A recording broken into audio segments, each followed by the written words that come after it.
Hello नमस्कार दोस्तों, successful academy में आपका स्वागत है। हम आपके लिए लेकर आए हैं बिहार बोर्ड मैट्रिक के साइंस का फर्स्ट सिटिंग के सेट नंबर 1 का ऑब्जेक्टिव सॉल्यूशन, जिसमें हम आपको 1 से 80 तक का आंसर बताएंगे।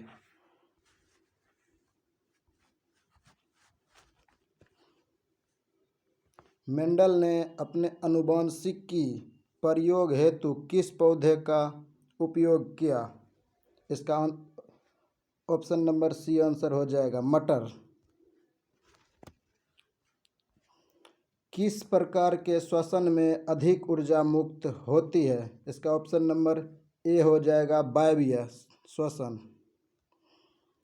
क्वेश्चन नंबर 3 देखिए, मानव में नर जनन ग्रंथि कहलाता है। इसका ऑप्शन नंबर ए हो जाएगा वृषण। क्वेश्चन नंबर 4, जीवन की एक महत्वपूर्ण विशेषता है। इसका ऑप्शन नंबर बी हो जाएगा वृद्धि। क्वेश्चन नंबर 5 देखिए, स्वपोषी पोषण होता है। इसका ऑप्शन नंबर ए हो जाएगा पौधा में। ग्लाइकोलाइसिस होता है। इसका ऑप्शन नंबर बी हो जाएगा कोशिका द्रव्य में।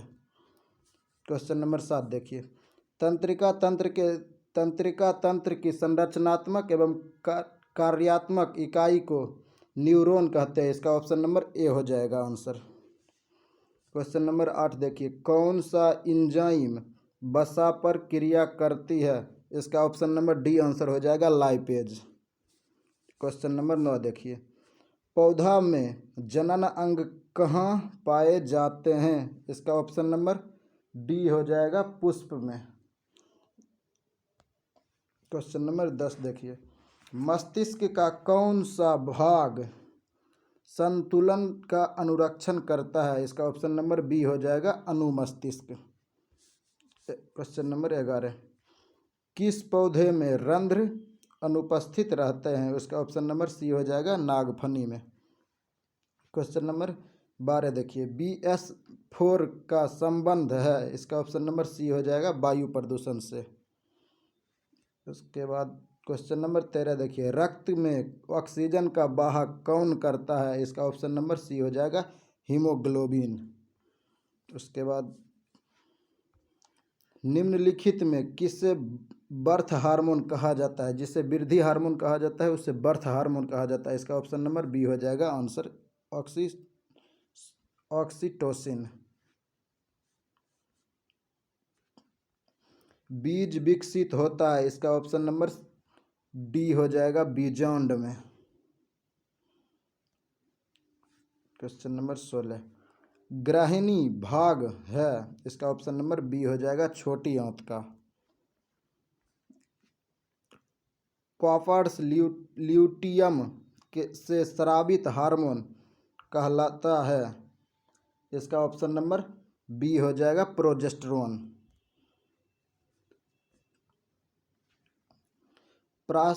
पारिस्थितिक तंत्र में ऊर्जा का स्रोत है। इसका ऑप्शन नंबर बी हो जाएगा सूर्य का प्रकाश। उसके बाद 19 नंबर, मानव का उद्भव स्थान है। इसका ऑप्शन नंबर सी हो जाएगा अफ्रीका।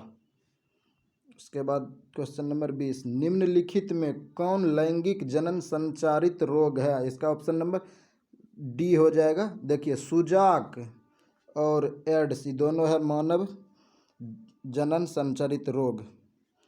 उसके बाद क्वेश्चन नंबर 21 देखिए, मानव गुर्दे का आकार होता है। इसका ऑप्शन नंबर सी हो जाएगा सेम के बीज के आकार के जैसा।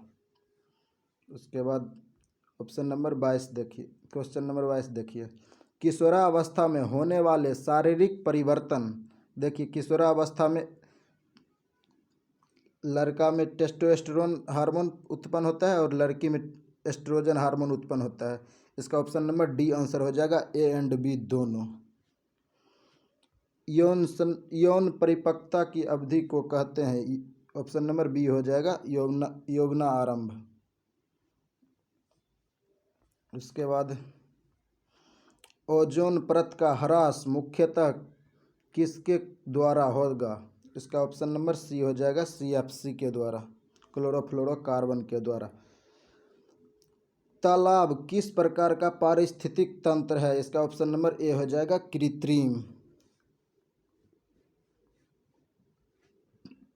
निम्न में कौन पारिस्थितिक तंत्र में अधिकतम संख्या में मौजूद हैं? ऑप्शन नंबर सी हो जाएगा, मांसभक्षी। इसका ऑप्शन नंबर सी था। जीवों की उत्पत्ति के पहले पृथ्वी पर निम्नलिखित में क्या नहीं था? इसका ऑप्शन नंबर डी हो जाएगा, NO2, CO2, O2। इनमें से तीनों नहीं था।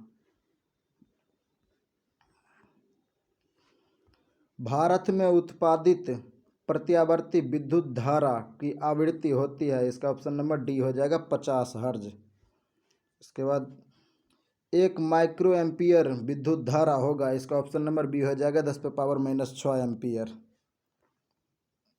नरौरा नाभिकीय विद्युत संयंत्र किस राज्य में स्थित है? इसका ऑप्शन नंबर ए आंसर हो जाएगा, राजस्थान में। उसके बाद स्पेक्ट्रम प्राप्त करने के लिए किसका उपयोग किया जाता है? इसका ऑप्शन नंबर सी हो जाएगा, प्रिज्म का। उसके बाद देखिए, उत्तल लेंस द्वारा आवर्धित काल्पनिक प्रतिबिंब तब बनता है जब वस्तु रहती है। इसका ऑप्शन नंबर बी हो जाएगा आंसर, फोकस और लेंस के बीच। देखिए उसके बाद यह है, नेत्र द्वारा किसी वस्तु का कैसा प्रतिबिंब प्राप्त होता है? इसका ऑप्शन नंबर बी आंसर हो जाएगा, काल्पनिक।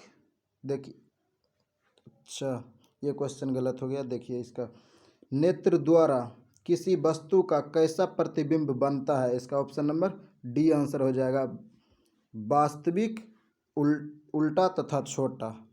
उसके बाद 34 नंबर देखिए, विद्युत परिपथ में विद्युत धारा को मापने के लिए क्या उपयोग होता है? इसका ऑप्शन नंबर डी हो जाएगा, एमीटर। उसके बाद निम्नांकित में कौन विद्युत शक्ति को निरूपित नहीं करता है? इसका ऑप्शन नंबर डी हो जाएगा, IR²। उसके बाद निम्नलिखित में से किसी वस्तु का वास्तविक प्रतिबिंब कौन बना सकता है? वास्तविक प्रतिबिंब कौन बना सकता है? इसका ऑप्शन नंबर बी हो जाएगा, उत्तल लेंस वास्तविक प्रतिबिंब और अवतल लेंस आभासी प्रतिबिंब बनाता है। इसके बाद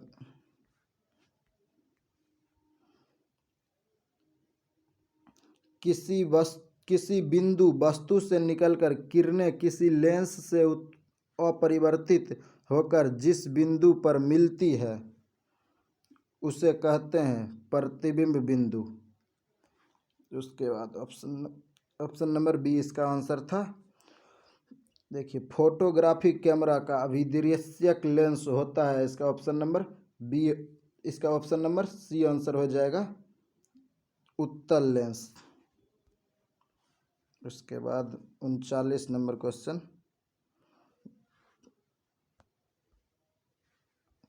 किसी शब्दकोश में पाए गए छोटे अक्षरों को पढ़ते समय आप निम्न में कौन सा लेंस पसंद करते हैं?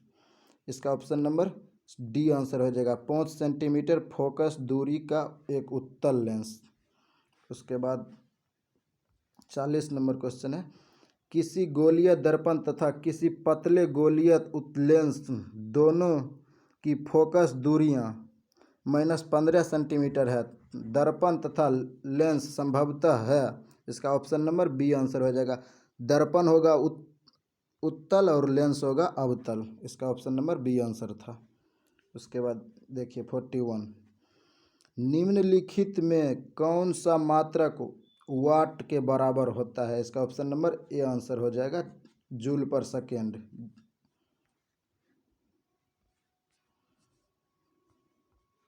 विद्युत हीटर के तार की कुंडली बनी होती है। इसका ऑप्शन नंबर डी आंसर होगा, नाइक्रोम का। उसके बाद देखिए 43, किसी परिपथ का वह गुण जो विद्युत ऊर्जा को ऊष्मा में बदल देता है? इसका ऑप्शन नंबर ए आंसर हो जाएगा प्रतिरोध। उसके बाद एक विद्युत सेल से धारा प्राप्त करने पर इसके सिरों के बीच विभवांतर का मान होगा? इसका ऑप्शन नंबर बी आंसर हो जाएगा विद्युत वाहक बल से कम। उसके बाद अनवीकरणीय ऊर्जा स्रोत है? इसका ऑप्शन नंबर ए आंसर है कोयला। उसके बाद तरंगदैर्ध्य को सामान्यतः व्यक्त किया जाता है? इसका ऑप्शन नंबर ए आंसर होगा मीटर।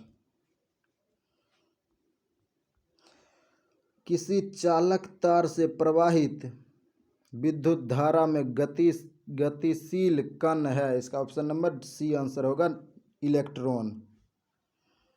उसके बाद 12 वोल्ट विभवांतर के दो बिंदुओं के बीच 2 कूलम आवेश को ले जाने में कितना कार्य किया जाता है? इसका ऑप्शन नंबर डी आंसर है 24 जूल। वोल्ट बराबर होता है? इसका ऑप्शन नंबर बी आंसर होगा जूल पर कूलम्ब। उसके बाद विद्युत आवेश के प्रवाह की दर को विद्युत धारा कहते हैं? इसका ऑप्शन नंबर ए आंसर होगा। उसके बाद निम्नलिखित में कौन सा कथन सत्य है? इसका ऑप्शन नंबर बी आंसर है जूल बराबर कूलम्ब गुना वोल्ट। उसके बाद CHO अभिक्रियाशील समूह को कहते हैं? इसका ऑप्शन नंबर सी आंसर है एल्डिहाइड समूह। उसके बाद एथेनॉल को सांद्र H2SO4 के साथ गर्म करने पर निम्नलिखित में कौन सी गैस बनती है? इसका ऑप्शन नंबर ए है CH4 जिसे मीथेन कहते हैं। उसके बाद जिंक ब्लेंड निम्नलिखित में किस धातु का अयस्क है? इसका ऑप्शन नंबर बी है जिंक का। उसके बाद आवर्त सारणी के किसी आवर्त के तत्वों में कौन सा गुण समान होता है? इसका ऑप्शन नंबर डी आंसर है कक्षक की संख्या समान होती है। उसके बाद अभिक्रिया CaO प्लस H2O CaOH पर होल 2 किस प्रकार की अभिक्रिया है? इसका ऑप्शन नंबर बी आंसर हो जाएगा संयोजन। उसके बाद ओजोन का आणविक सूत्र? उसका ऑप्शन नंबर बी O3।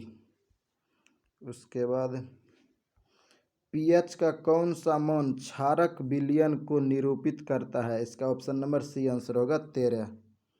उसके बाद जल के एक अणु में हाइड्रोजन एवं ऑक्सीजन के परमाणु संख्या का अनुपात? इसका ऑप्शन नंबर बी होगा 2:1।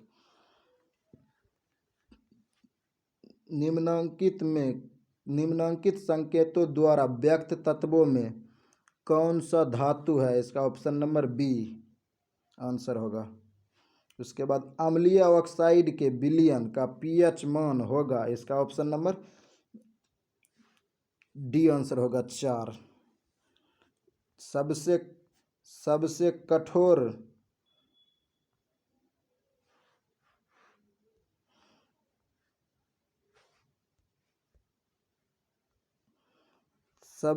कठोर प्राकृतिक पदार्थ है? इसका ऑप्शन नंबर सी आंसर है हीरा।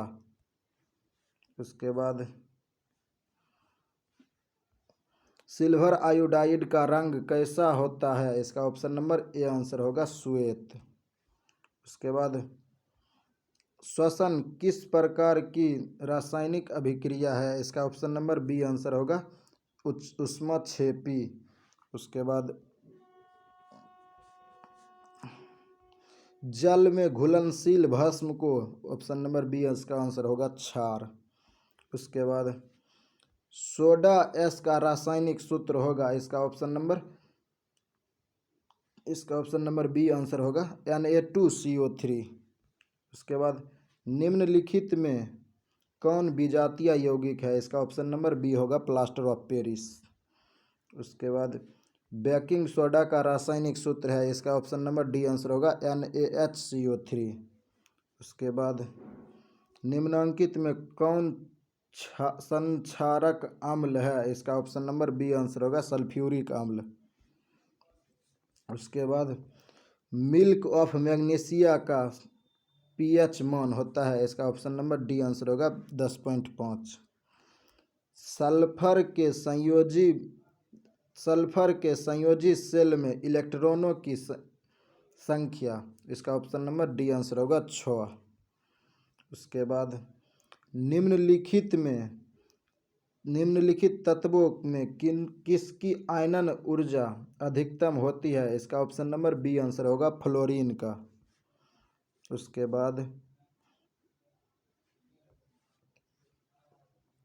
आवर्त सारणी के प्रथम आवर्तों में तत्वों की संख्या, इसका option number B a answer होगा 2। उसके बाद निम्नलिखित में किसके इलेक्ट्रॉन को बाहर निकालना सबसे आसान है? इसका ऑप्शन नंबर ए आंसर होगा एम। उसके बाद द्वितीय आवर्त में तत्वों के लिए कौन सा सेल बाह्यतम सेल है? इसका ऑप्शन नंबर बी आंसर होगा एल सेल। उसके बाद संतृप्त हाइड्रोकार्बन श्रेणी में सदस्यों को कहा जाता है, उसके ऑप्शन नंबर सी आंसर हो जाएगा एल्केन। उसके बाद मेंडलीफ द्वारा छोड़े गए आवर्त सारणी के रिक्त स्थानों में बाद में निम्नलिखित में कौन सा तत्व पदस्थापित किया गया है? इसका ऑप्शन नंबर ए आंसर हो जाएगा गैलियम। उसके बाद आवर्त सारणी के प्रत्येक आवर्त का अंतिम सदस्य होता है, इसका ऑप्शन नंबर सी आंसर हो जाएगा निष्क्रिय गैस। उसके बाद किसी तत्व में 2 सेल है और दोनों ही इलेक्ट्रॉन से पूर्णतः भरे हुए हैं, वह तत्व है, इसका ऑप्शन नंबर ए आंसर हो जाएगा नियोन। उसके बाद निम्नलिखित में कौन सबसे अधिक क्रियाशील हैलोजन है? इसका ऑप्शन नंबर